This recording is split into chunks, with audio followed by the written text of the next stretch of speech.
الذي خلق الموت والحياة ليبلوكم أيكم أحسن عملا وهو العزيز الغفور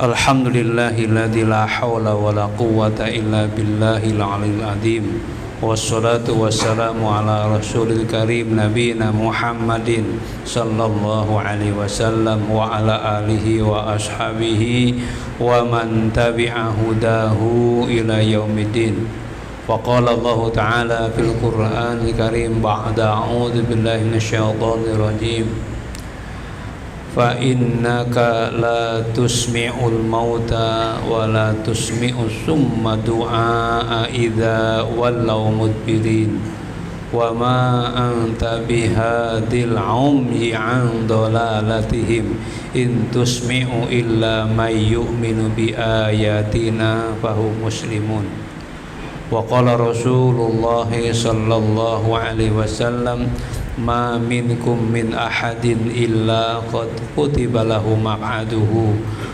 من أهل الجنة أو من أهل الشقاوة أو كما قال رسول الله صلى الله عليه وسلم اللهم لا علم لنا إلا ما علمتنا إنك أنت العليم الحكيم وتب علينا إنك أنت التواب الرحيم رضينا بالله ربا وبالإسلام دينا وبمحمد صلى الله عليه وسلم نبيا ورسولا ربي زدني علما وارزقني فهما اللهم انصرنا وانصر المسلمين المستضعفين في كل زمان وفي كل مكان اللهم انصرنا وانصر المسلمين المستضعفين في فلسطين اللهم انصرنا وانصر المجاهدين في غزة اللهم ألف بين قلوبهم وأصلح ذات بينهم وانصرهم على عدوك وعدوهم برحمتك يا أرحم الراحمين آمين يا رب العالمين. Para jamaah yang dirahmati Allah Subhanahu wa taala, alhamdulillah bersyukur kita pada Allah Subhanahu wa taala yang malam hari ini masih memberi kesempatan kepada kita dalam keadaan sehat walafiat, memudahkan kita sholat berjamaah di masjid ini, kemudian disempurnakan dengan sholat rawatib dan dimudahkan hati kita untuk tetap berada di masjid ini dalam rangka ziyadatan lil ilmi, untuk dasaran ziyadatan lit taqwa wal iman, tambah ilmu dalam rangka dasar tambah iman dan takwa pada Allah Subhanahu wa taala. Allahumma amin. Para jamaah yang dirahmati Allah Subhanahu wa taala, sebagaimana kita maklumi bahwa kita oleh Allah diciptakan dalam keadaan fitrah, dijanji oleh Allah Subhanahu wa taala dalam surat Al-Baqarah, a'udzubillahi minasyaitonirrajim, alastu birabbikum qalu bala syahidna. Bukankah aku ini adalah Rabb kalian, Tuhan kalian? Kita menjawab, iya ya Allah, kami bersaksi atas itu.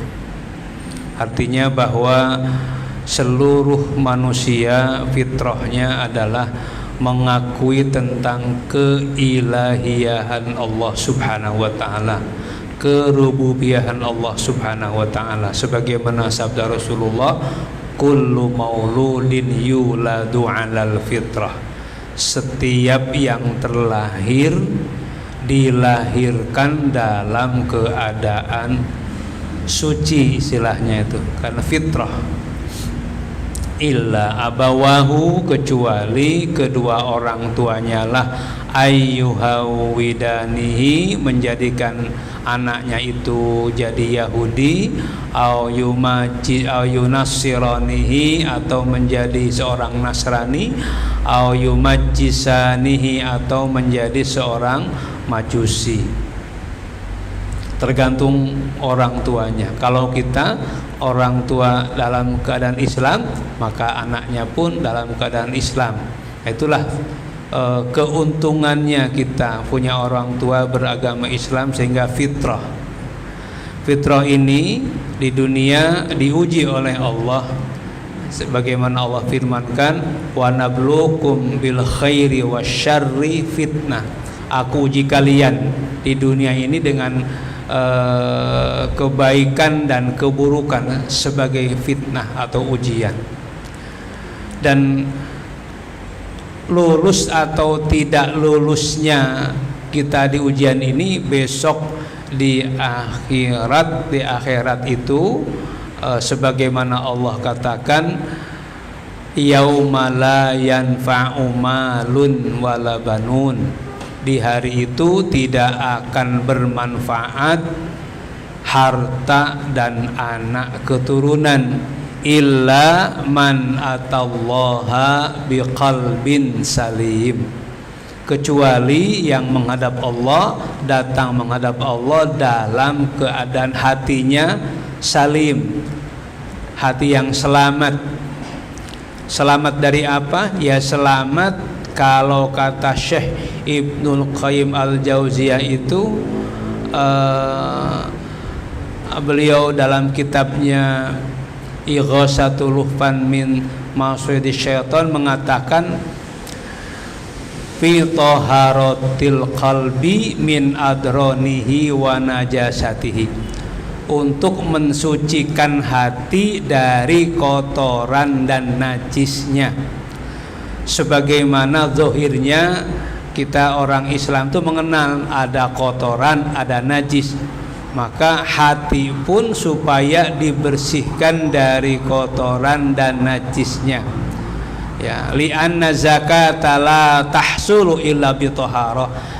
Kebersihan atau kesucian itu tidak akan dicapai kecuali dengan kebersihan. Maka membersihkan hati dari najis, ya, najisnya hati, dua kelompok, kotoran dan najis.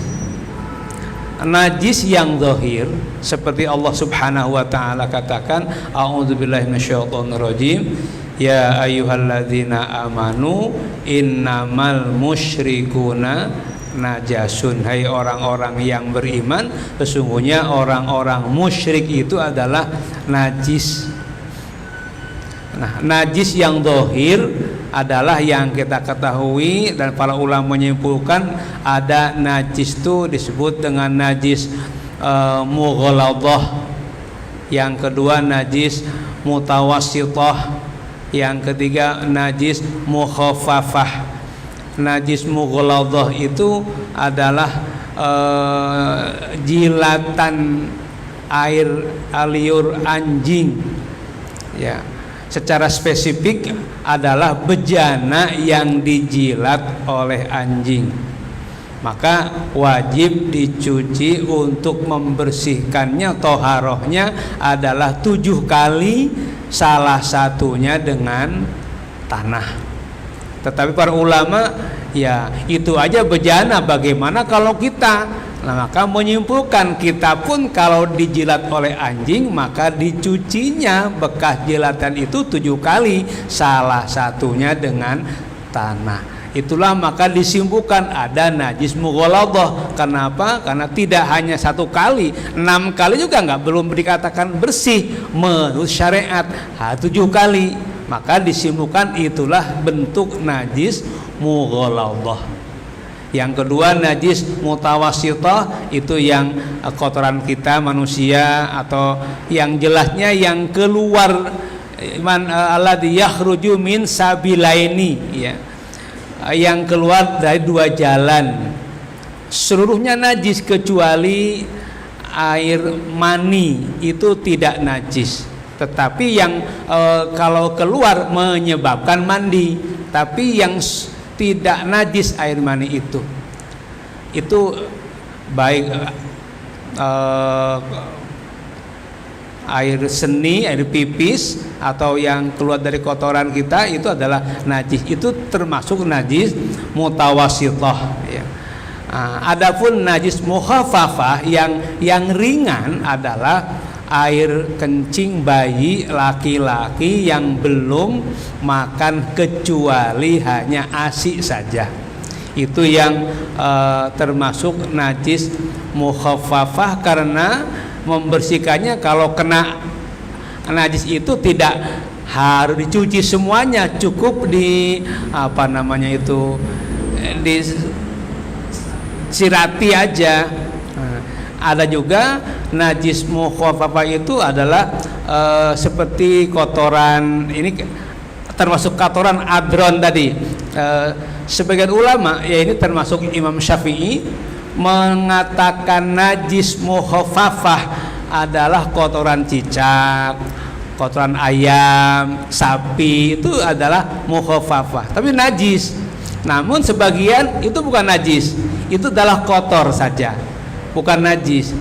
Tidak semua najis, tidak semua kotoran itu najis, tapi semua najis adalah kotor. Jadi kalau kotor ya bisa dibersihkan lengkap atau tidak masalah itu, tapi ya selayaknya dibersihkan. Ya, kalau Imam Syafi'i begitu. Jadi kalau telek cecak ada misalkan juga ada di situ tuh. Dibersihkan, karena itu kalau saya meyakini najis maka tidak sah dibersihkan, ya. Tapi kalau berpendapat itu mukhaffafah, kotoran saja, ya jadi bersihkan saja, tidak membatalkan sholatnya. Itu yang zahir, Adapun yang dimaksud membersihkan hati dari najis adalah najis kesyirikan. Karena syirik itu adalah najis. Sebagaimana kata Allah tadi, orang musyrik itu najis. Najis berupa badannya, yang kedua juga keyakinannya.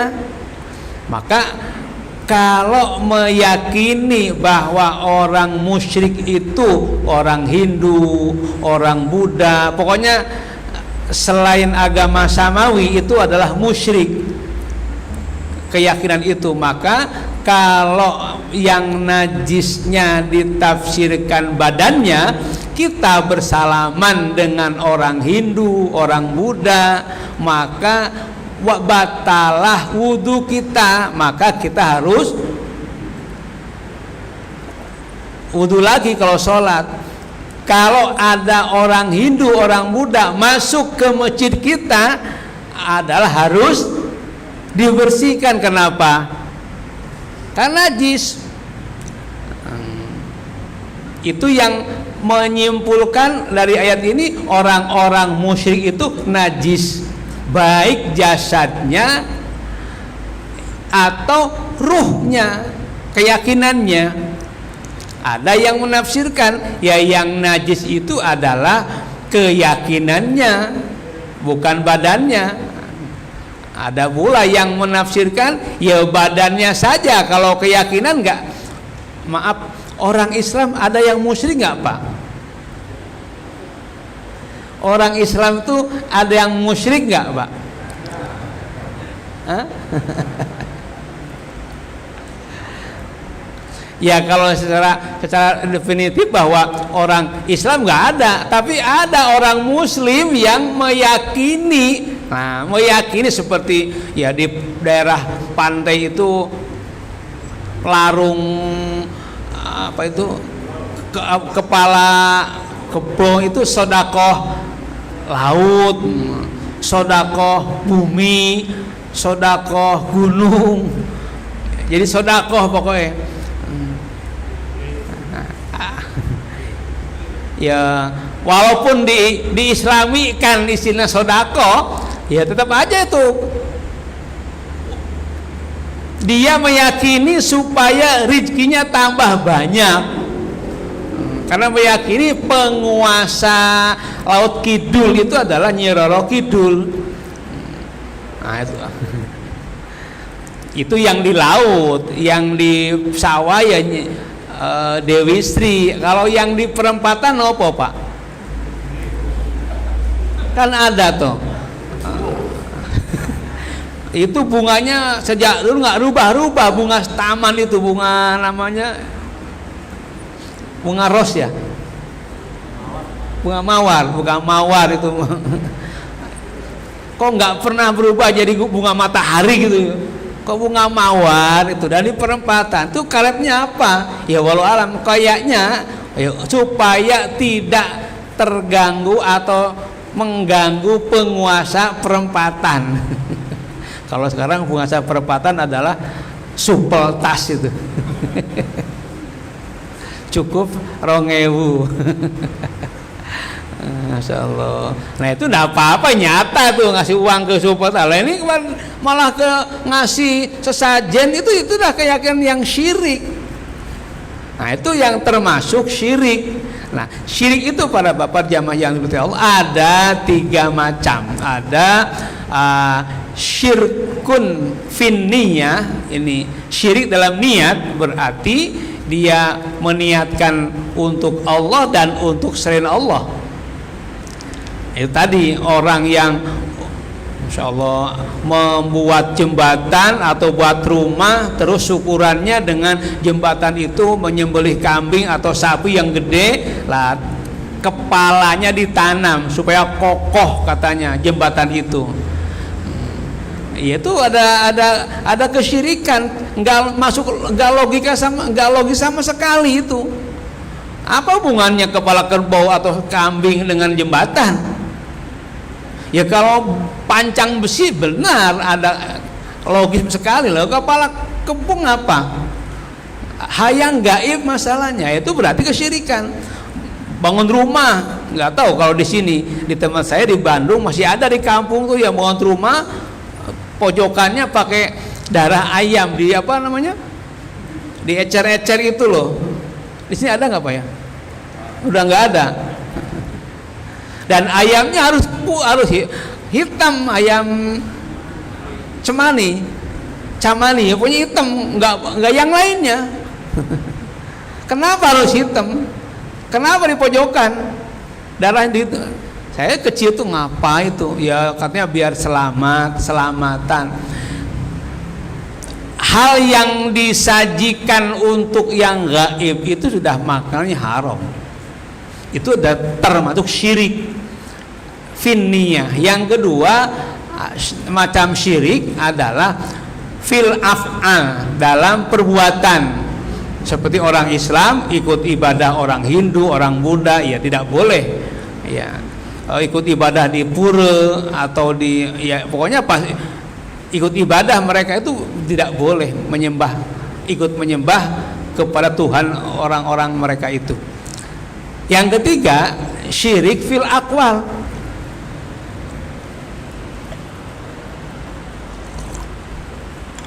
syirik dalam perkataan. Ini masih banyak di kaum muslimin, disadari atau tidak disadari. Sakit demam tinggi, bawalah ke dokter, 2 hari kemudian sembuh. Terus berita yang lain, nek anakmu sakit ke dokter situ sembuh kok.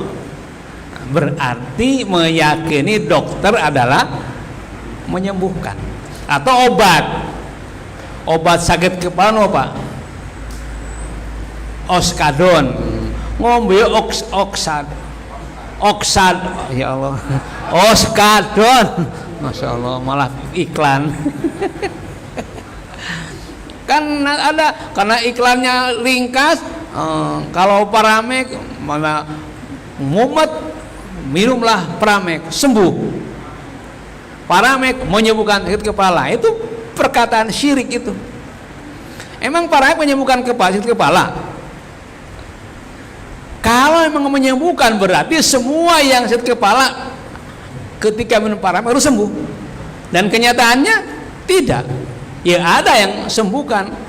Yang menyembuhkan tuh Allah, bukan dokter, bukan obat. Itu hanya sarana wasilah saja. Maka supaya tidak terjebak kepada perkataan syirik, ucapannya alhamdulillah Allah nyembuhkan saya atau nyembuhkan sakit kepala saya dengan Paramek itu biidnillah. Jangan langsung Paramek nyembuhkan saya, itu perkataan syirik. Allah sembuhkan saya dengan obat ini. Ya begitu. Allah sembuhkan saya dengan melalui obat ke dokter itu, bukan dokter yang menyembuhkan. Supaya apa? Terbebas dari perkataan syirik. Nah, itu yang dimaksud najis dalam keyakinan. Walaupun ada sebagian kaum muslimin menajiskan bukan kelompoknya. Saya nggak tahu di sini ada nggak Pak? Saya pernah satu saat perjalanan ke Sragen, pas sholat adzan duhur, saya istirahat cari masjid. Alhamdulillah ada masjid di pinggir jalan. Nah, terus wudhu ikut sholat di situ berjamaah. Kemudian saya keluar lagi.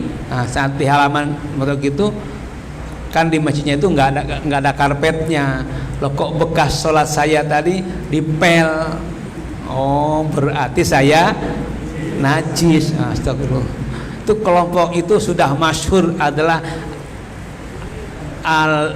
LDII, Lembaga Dakwah Islam Indonesia. Yang saya lewati tadi di mana tuh, di yang pinggir jalan tuh ada ya. Iya. Itu mereka tidak mensahkan pernikahan yang bukan dinikahkan oleh kelompoknya, batal, najis bahkan tadi. Bahkan ya tadi keyakinannya bukan kelompoknya itu najis. Diambil dari ayat ini berarti kita dianggap musyrik. Walau alam bisawab. Ya. Karena imam itu harus satu, loh kok banyak? Nah, maka bukan kelompoknya adalah najis. Baik, oleh MUI itu sudah ada fatwanya, itu udah lama, sekitar tahun 2000-an atau sebelum 2000 itu sudah ada fatwa dari MUI bahwa elit termasuk kelompok yang sesat di Indonesia itu. Di tahun 2000 berapa itu mereka menyatakan apa ya, kembali nggak seperti itu katanya, tapi praktek di lapangannya tetap masih begitu ya. Kembali bahwa yang dimaksud oleh Syekh Ibnu Qayyim al-Jauziyah adalah orang Islam supaya saat menghadap Allah hatinya selamat dari kesyirikan. Itu yang dimaksud najasati, najisnya keyakinan adalah kesyirikan, kekufuran. Nah, yang dimaksud adron, kotornya penyakit atau kotoran hati adalah sebagaimana Rasulullah SAW sabdakan dalam sebuah hadis riwayat Imam Al-Bukhari bahwa ini pangkal dari kotoran kesalahan ya. Hubbud dunya ra'su kulli khati'atin. Senang dunia itu adalah pangkal dari segala kesalahan. Maksudnya pangkal di sini, hubbu di sini adalah mengutamakan keduniaan sehingga dia melanggar aturan Allah, baik cara meraihnya atau cara mentasarufkannya, cara mengeluarkannya. Jadi kita itu dalam mencari harta di dunia harus mencari sesuai dengan syariat Allah, dengan cara yang dihalalkan dan harta yang halal. Hartanya halal, bukan yang haram. Harta yang halal itu ya, harta yang haram seperti riba. Caranya ya dengan yang halal. Dalam Al-Quran disebutkan yang haram-haram sedikit, selain yang haram adalah halal.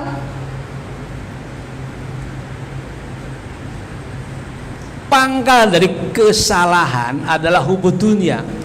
Apapun yang sekarang, masya Allah, naudzubillah min dzalik ya, terjadi di Venezuela itu, gempa yang menelan korban langsung berapa? 9.000 kurang lebih lah, 9.500-an langsung korbannya itu, dan 50.000 korban belum diketahui kemana itu, belum diketahui, tapi yang jelas ketahuan ada kurang lebih 9.500 orang. Kenapa?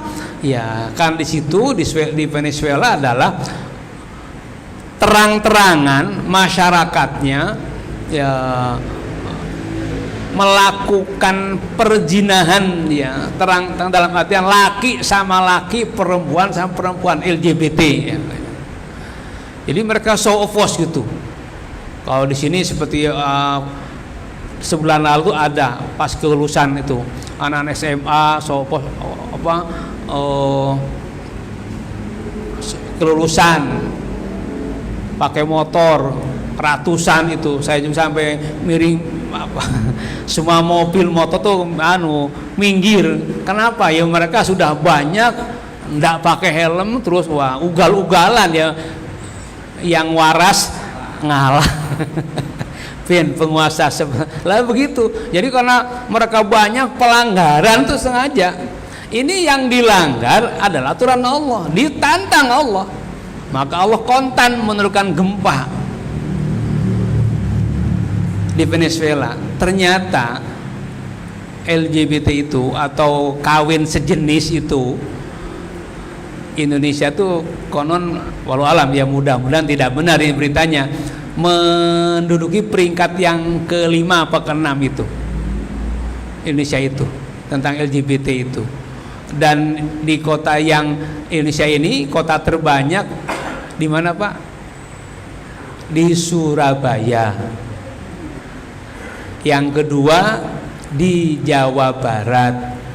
Yang ketiga di DKI. Yang keempat di Jawa Tengah. Jawa Tengah yang terbanyaknya di Semarang. Kedua di Solo. Klaten yo nggak disebut. Nggak ada yang mudah-mudahan ya. Dari mana indikasinya? Masya Allah, Masya Allah. Kasus HIV, kan saya punya kolega dokter itu, dokter perempuan, teman si saya. Bu dokter, gimana? Loh gitu Ustazah, mereka itu ya maaf ya. Ya kan laki sama laki, ya lewat belakang, ya enggak. Karena seneng jadi ya nggak sakit walaupun berdarah. Ya, ada ke dokter itu, berhenti saja, Masya Allah, Masya Allah. Dan Dewan Syariah Kota Surakarta ada penelitian, ya walaupun belum resmi, tapi mencoba menelusuri apa tanda-tandanya. Para bapak, para jamaah sekalian, kalau ada usia katakanlah 17 tahun, 20 tahun atau 17 sampai 25 tahun, jelas berboncengan laki perempuan bukan mahramnya. Yang satu pasang boncengan laki-laki sama laki-laki atau perempuan sama perempuan. Yang pertama tadi perempuan sama laki-laki. Lebih curiga mana Pak? Akan terjadi perzinahan itu. Umumnya kita akan mencurigai yang laki sama perempuan. Nah, zaman sekarang dicurigai juga laki-laki bonceng sama laki-laki, walaupun nggak semuanya. Itu usia yang 20, usia produktif kok, 17 sampai 25 tahun.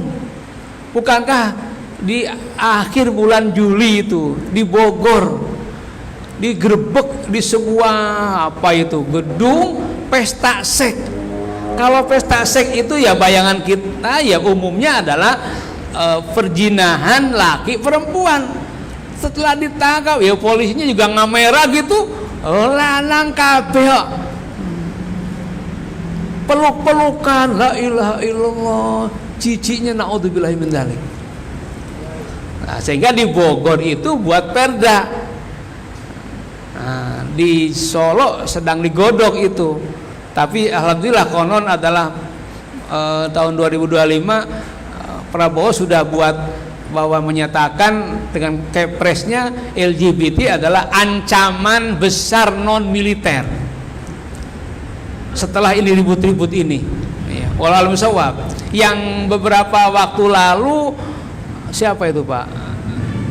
Sekretaris, nah itu dia disinyalir walau alam musawab. Ya kalau itu pejabat negara, kenapa seperti itu? Itulah bagian dari keduniaan.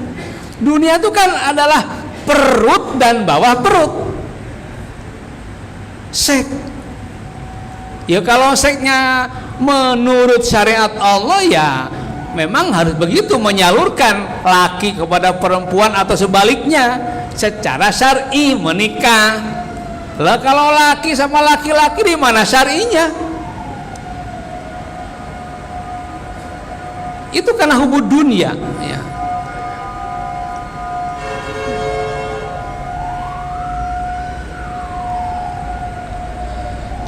Dunia itu adalah harta, masya Allah, yang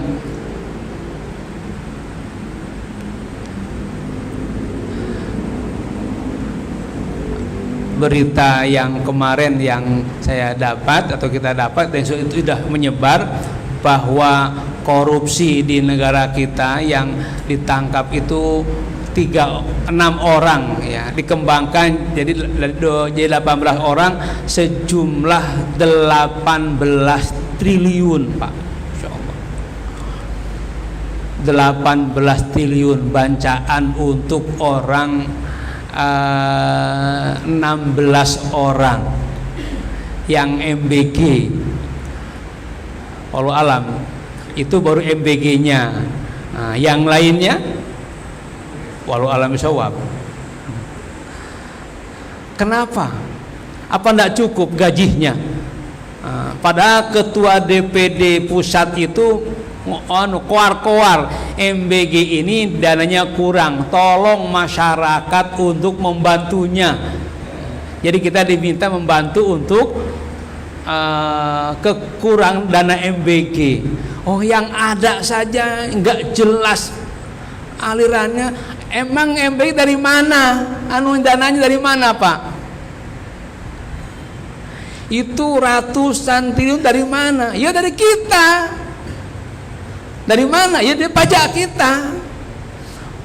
Indonesia itu kan 82% anggaran APBN-nya dapat dari pajak. Masya Allah. Ini ada info, ini infonya A1 ini para bapak. Partai yang konon yang digadang-gadang menjadi partai gajah itu nanti akan menang di tahun 2029. Kira-kira menang nggak Pak? Walau alam bisawab. Apa kaitannya dengan materi kita? Ya ini karena nanti ada hubud dunia. Udah merencanakan, dananya gak tanggung-tanggung. Ini saya dapat info dari Ustadz Dewan Dakwah yang ada di Surabaya. Sinten niku Ustadz iya. Beliau mengatakan dalam ceramahnya, partai ini mencanangkan dana untuk kampanye berapa? 450 T. Nggak tanggung-tanggung Pak. Nanti rencananya para simpatisan atau di akar rumput dari PDI dia sarannya itu. Mereka akan membagikan apa yang dibagikan? Mas antam Pak. Umpama 1 gram kira-kira itu berapa Pak harganya? Mas antam dibagikan 1 gram berarti lebih lah. Kalau cuma 200.000 ya ini 1 gram akan dibagikan. Walau alam itu begitu, apa umpama atau bagaimana itu merencanakan besar dananya ya. Walau alam ini ancaman besar untuk negara kita. Kenapa? Apa menang? Ya kita mungkin tidak suka. Tapi kalau mayoritas seperti itu masih senang, sih penting dapat. Nyari uang segitu gak gampang. Masya Allah, Masya Allah. Jadi emas hanya dapat per orang katakan 1 gram. Sementara emas yang ribuan kilo atau berton-ton itu diambil oleh siapa? Oleh Amerika. Hanya kita dikasih 1 gram saja untuk rebutan. Nah, itu karena kebelinger. Hubud dunia begitu itu. Kalau kata Allah Subhanahu wa taala dalam surat Ibrahim ayat ketiga, a'udzubillahi minasyaitonirrajim. Alladzina yastahibbunal hayatad dunya 'alal akhirah. Dan orang-orang yang menyenangi, mengutamakan kehidupan dunia di atas akhirat, tidak mungkin salah. Wa yasudduna an sabilillah, dan mereka pasti menghalangi jalannya Allah. Kalau sudah hubud dunia, tidak akan mungkin menyetujui aturan Allah ditegakkan. Pasti dihalang-halangi. Realnya negara kita sejak merdeka sampai sekarang sudah dicobakan aturannya ya, yaitu itu aja. Undang-undangnya Undang Dasar 45 dan Pancasila, yaitu adapun berbagai aturannya bla bla macam-macam udah dicobakan sudah zaman Soekarno, zaman Soeharto, zaman Habibie, zaman Megawati, zaman Gus Dur. Artinya zaman secara sipil sudah, awalnya Pak Soekarno, militer sudah, zaman Pak Harto plus kiai sudah, zaman Gus Dur, perempuan juga sudah, Megawati, kalangan ya Habibie ya cuma sebentar, terus militer lagi, terus sipil sudah berganti 7 kali, penguat 8 kali bahkan. Harapannya kita pilih lagi orangnya, tapi senyatanya semakin rusak. Kenapa? Ya karena aturannya nggak dirubah. Orangnya malah, yuk kita berharap ya yang mengalami reformasi tahun 98 itu demo besar-besaran di Klaten, di Solo, bakar-bakaran hebat itu saat itu. Berharap setelah itu kita punya pemimpin yang bersih, maka istilah masih ada itu KKN, korupsi, kolusi, nepotisme, dan ada undang-undangnya, nggak dicabut itu. Tapi zaman Jokowi apakah nepotisme hilang?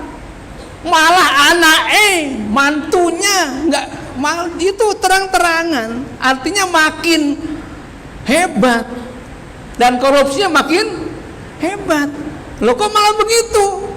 Nggak makin kuat, maksudnya nggak makin bersih. Kenapa? Ya karena sama aturannya. Mau dicoba aturan apa? Dijamin aturan Allah, Islam. Setuju boten Pak?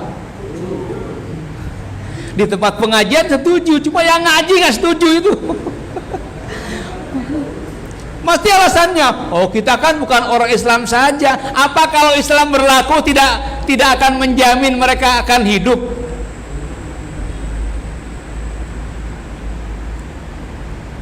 Apa agama mereka dilarang kalau Islam itu berkuasa? Sudah jelas di Madinah saat Rasulullah berkuasa, orang Yahudi masih ada, masih ada. Saat Khalifah Umar bin Khattab atau Abu Bakar Siddiq berkuasa jadi khalifah, di 4 khalifah ini ada, tidak diganggu. Bahkan ada sebuah buku yang itu mengatur tentang daulah Islamiyah. Kenapa? Di situ ada diambil ayat Al-Quran bahwa ketika orang non-Islam atau orang kafir berada di wilayah kaum muslimin itu, maka disebut kafir dhimmi, sama pelindungannya kepada kaum muslimin. Cuma dalam agama saja lakum dinukum waliyadin. Selama negara sama. Tapi keadilan aturan Islam, mereka mencuri umpama, ya karena berlaku aturan Islam, ya dipotong tangan kalau sudah sampai ke nisabnya. Mereka berzina, ya sama, dirajam, mencuri, ya dipotong tangan. Atau mereka berbuat dolim, dikisos, bentuk apa kedolimannya berlaku. Dan itu semua tahu. Nggak ada kong kali kong hakim sama jaksa, nggak ada, karena jelas aturan dalam semua bisa tahu, nggak ada tawar menawar. Maka mereka tidak mau Islam ditegakkan karena nggak ada kesempatan untuk kong kali kong. Maka kata Allah, pasti yasudunang sabilillah, pasti.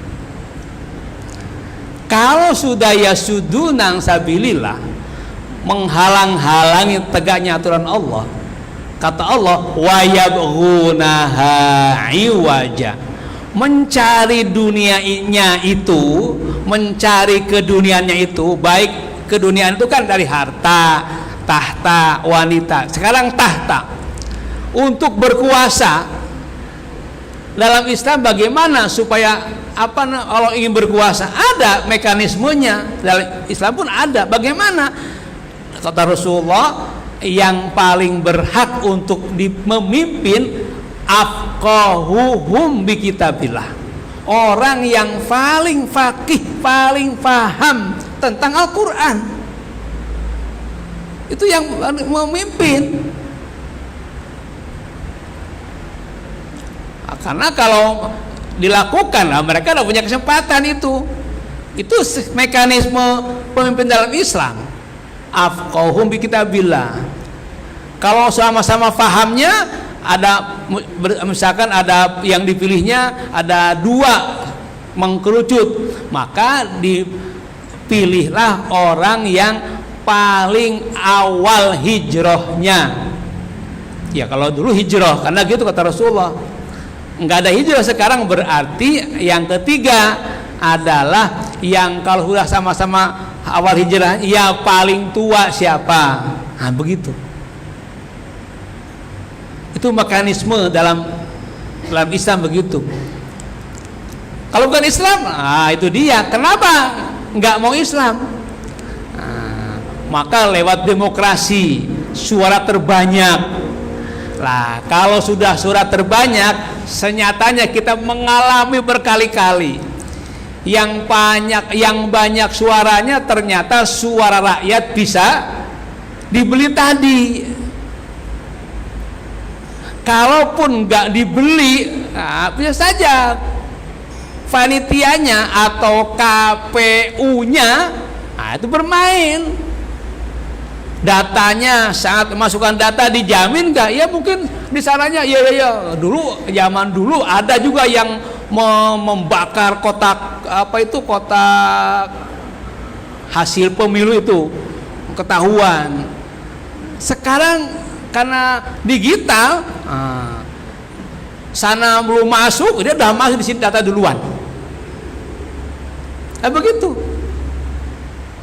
Jadi meraih kepemimpinannya dengan iwaja tadi, dengan bengkok, nggak benar. Jangankan menurut syariat Islam, menurut kesepakatan yang mereka buat saja curang. Itulah iwaja. Dan tidak mungkin salah Allah menyatakan wa yabghunaha iwaja, mencari dunianya dengan cara yang salah. Para bapak, Menteri Perdagangan itu siapa? Yang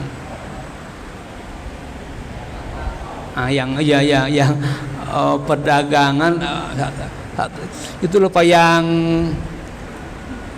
ke pasar-pasar langsung ngambil minyak. Itu menteri apa, Pak? Dicek benar nggak itu adalah 1 kilo. Dari cek ternyata hanya 900 miligram. yang 1 liter enggak lah 1 liter, yang 1 kilo enggak 1 kilo, padahal tulisannya itu satu kiloan berapa juta itu, nggak jujur. Ya pedagangnya nggak salah, tapi pabriknya itu kan pencurian. Atau kalau kata Allah, wailul lil mutaffifin. Apa akibatnya kalau timbangan itu dikurangi? Akan ada bencana. Jadi kembali kepada pentingnya membersihkan penyakit hati itu. Ya memang ya mudah-mudahan kita tidak terjangkit ya, tapi ini kita juga manusia, kita pun sama. Para bapak jenengan senang duit nggak pak? Senang perempuan nggak pak? Ya senang rumah nggak pak? Senang. Berarti masih punya kesempatan. Cuma kalau kata Kiai Anwar Zaid itu, yo nek kowe ya masane orang nek kesempatan wae. Jadi kalau mereka sekarang berkorupsi, ya karena kita demo-demo karena kita belum punya kesempatan. Naudzubillah min dzalik. Belum tentu kalau kita juga memimpin juga nggak korupsi. Kalau sistemnya sama. Jadi yang dirubah apanya? Aturannya sama, mental orangnya. Loh iya. Mudah-mudahan nanti yang akan jadi Pak Lurah, Bupati, Gubernur dari Jawa Tengah dari jamaah pengajian ini, putra-putra jenengan, sehingga nanti bahkan presidennya itu berlakulah syariat Allah. Allahumma amin. Tapi ya tugasnya bukan ringan, menyampaikan, ya sampaikan bahwa kita penting darurat untuk melakukan syariat Islam itu. Penting sekali untuk mengubah aturan menjadi aturan Islam. Wah ini berarti apa namanya? Apa ya dulu tuh? Kalau zaman Soeharto namanya apa itu? Supersip. Kan usul. Kan boleh, kalau memang tidak boleh, ya sudah sampaikan saja. Kenyataan logis sekali, sudah 80 tahun kita menggunakan aturan itu.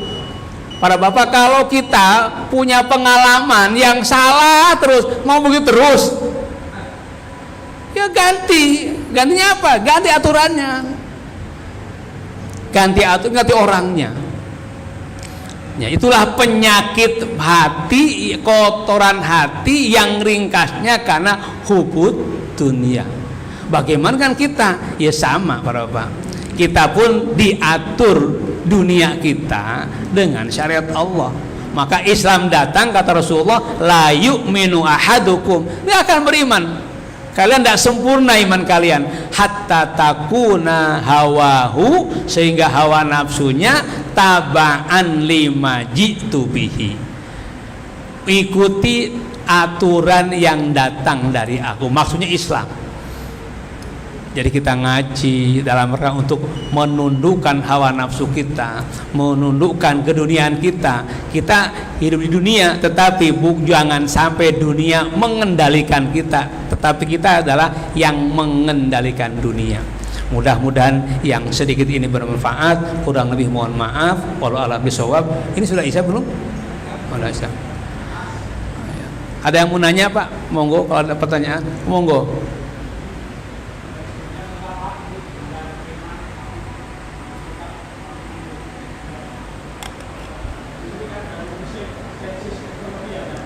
Musim?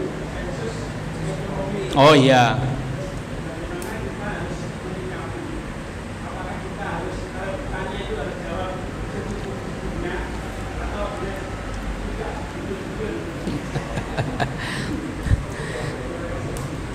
Sensus ekonomi itu kira-kira untuk apa ya?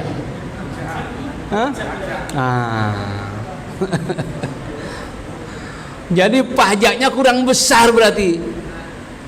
Padahal kita sudah dipencet sana sini itu istilahnya. Ini kurang penghasilannya. La ilaha illallah. Mestinya kalau ada kata sepakat kita mulai dari Masjid Al-Huda ini, kalau sensus ekonomi hanya untuk pajak, kita nyatakan kemana hasil pertambangan kita, kemana hasil itu emas kita, kemana hasil banyak pelaut kita yang ada BUMN itu, kemana hasilnya? Kok kita yang menjadi sapi perahnya? Begitu. Mulai dari Masjid Al-Huda sini. Kalau iya, jangan mau. Loh, ini aku dipajak sana sini, apa kurang jelas? Sudah ada. Lah iya.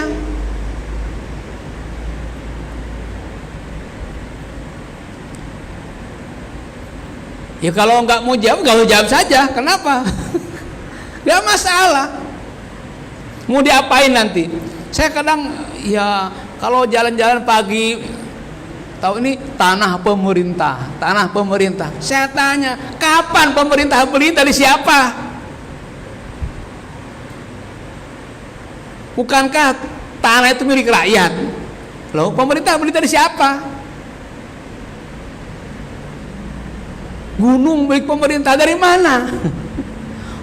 Nyatanya kalau kenyataan yang menggunakan siapa?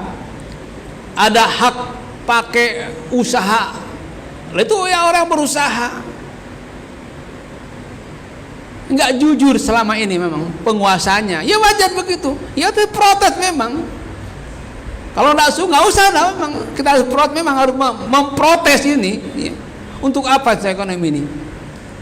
Ya kalau hanya untuk memperbanyak pajak sudah, kita sudah banyak.